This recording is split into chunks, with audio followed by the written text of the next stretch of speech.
Well, let's speak to political analyst Ross Feingold, who joins us now from Taipei. Ross, you've also been very active in the Republican Party in the United States. We'll come to that angle in Donald Trump's relationship with Boris Johnson in a moment. First of all, give us your impressions. What are the words that come to mind when you think Boris Johnson?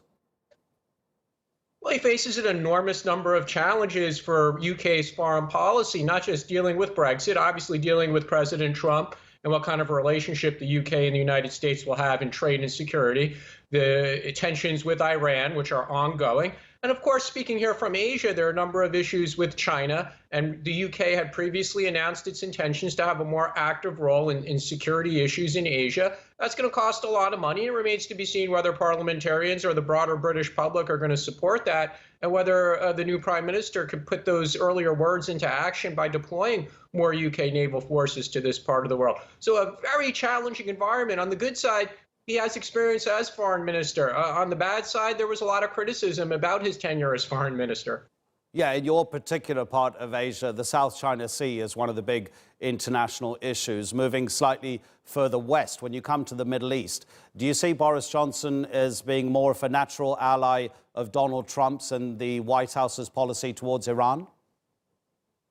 That may be his natural inclination, but the interesting thing there is, notwithstanding Brexit, and eventually the UK will leave the EU, it's going to happen regardless of what kind of deal they have, he's still going to face enormous pressure from European leaders to stick with the plan, with the JCPOA, not to go along with the United States in increasing tensions. Now, the Iranian government's not necessarily helping by detaining British ships or taking aggressive naval action against international or UK ships in the Gulf.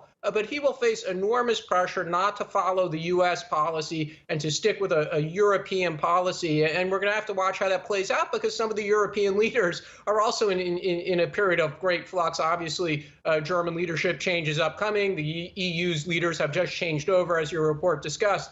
But there will be a lot of pressure on Iran from both sides.